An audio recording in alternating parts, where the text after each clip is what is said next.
Nigeria, oh our Nigeria.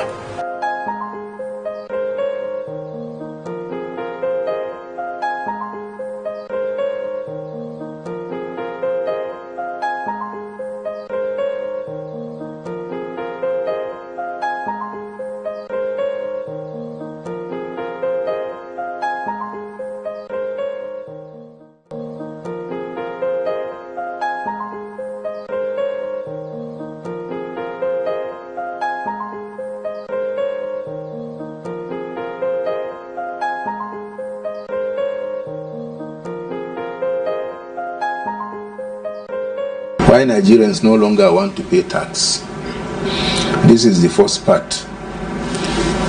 There is this hullabaloo that has enveloped your country with debates all over, in some instances threatening to degenerate into fisticuffs. And it's all to do with the tax reform bills. Even though after all is said and done, it may end up as an issue that signifies nothing but being blown out of proportion. It made me recall Macbeth's speech in William Shakespeare's Macbeth. In his speech, he summarized that there is no meaning or purpose in life.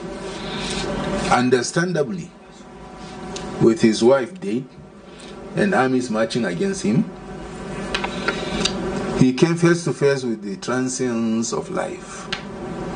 He visualized his life following a way to dusty death and likened life to a candle flame. To Macbeth, life is but a walking shadow, a poor player that struts and frets his hour upon the stage, and then is heard no more. It is a tale told by an idiot, full of sound and fury, signifying nothing.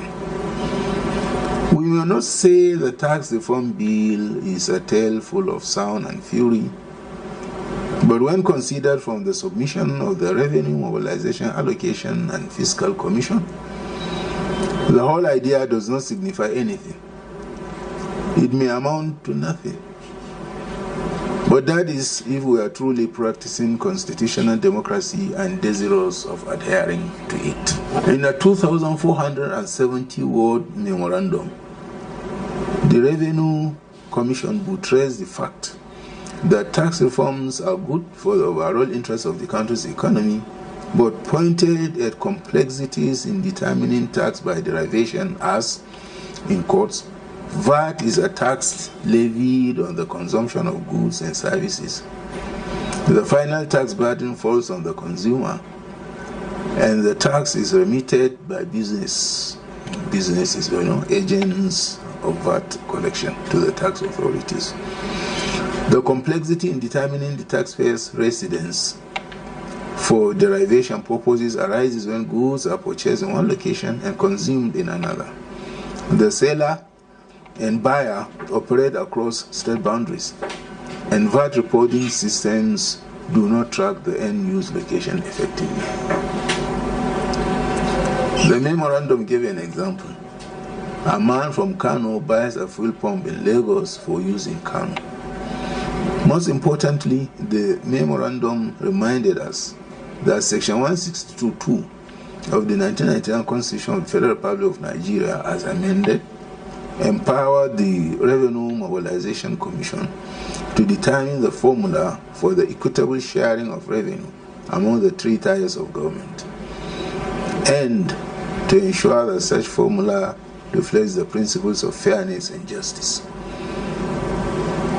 It then asserted that the Constitution conferred on the Revenue Mobilization Commission the sole power to mediate in matters of revenue allocation for the three tiers of government. Paragraph 10(2) of the memorandum warned that the Constitution, being supreme, does not envisage that any other act of Parliament, such as the VAT Act, could assume this responsibility. Any such attempt will contravene the Constitution Therefore, the Revenue Mobilization Commission remains the sole arbiter in producing allocation formulae that are fair and equitable for the three tiers of government. Any deviation from a formula crafted by the Revenue Mobilization Commission risks violating constitutional provisions and undermining the Commission's role as the impartial arbiter of revenue allocation in Nigeria. That's what it says, unquote. Sometimes you wonder what our lawmakers know. Many have been in the National Assembly more than once, including the Senate President, his deputy, and principal officers. Yet, they were at each other's neck on an issue they had no right to legislate. Even those against the bills were not doing so because of their knowledge that it was not their turf as lawmakers. Sad, isn't it? Nonetheless, we will say the little we can about the issue, hoping it will contribute to the debate on tax reform. In the first place, why should a Nigerian, especially a northerner, raise the muscles of his neck over any tax for that matter, considering that it is in the tradition of the northern system of government which even the colonialists met to pay tax? Not only that, there was a time when northerners and, of course, most Nigerians willingly gave, not even paid tax. Sometimes payments are deducted from the source, which means that the payee had no choice but to see the money, in this context, deducted. Our story was told of how, in the 50s, northerners willingly taxed themselves and gave the proceeds for the education of their sons in the United Kingdom. Then the focal point for education. It was said that northerners were made to contribute 1 penny each, and they did so happily. That story may or may not be the whole truth, but it is an indication of what trust can do to make people, that is, to make people give taxes out of their own volition. Two of those who benefited were Dr. Bukar Shuaib and AJKG Imam. Dr. Bukar Shuaib, Commander of the Federal Republic, was born in 1927 Gaydam in the old Borno province, now Yobe State. He attended elementary and middle schools, now Gamma College, Maiduguri, before proceeding to Barrio College between 1934 and 1948. Between 1934 and 1938. He was at Liverpool University from 1949 to 1954, where he obtained a bachelor's degree in veterinary medicine. A member of the Royal College of Veterinary Surgeons, he was the first northerner and Nigerian to achieve this feat. He later attended Edinburgh University and obtained a diploma in tropical veterinary medicine between 1957 and 1958.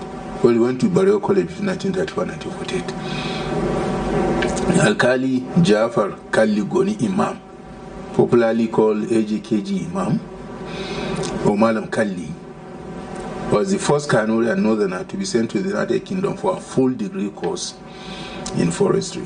While there, he attended Aberdeen University in Scotland and graduated with a BSc in forestry, also in the 50s. Born in 1928 at Benishek, where his father was on posting as a staff of the Borno Native Authority.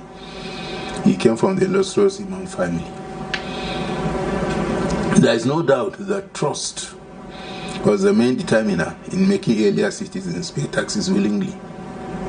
There was trust in the leadership of the day and the knowledge that the taxes collected would not be misappropriated. Now, anyway, let's be in the second part. Thank you.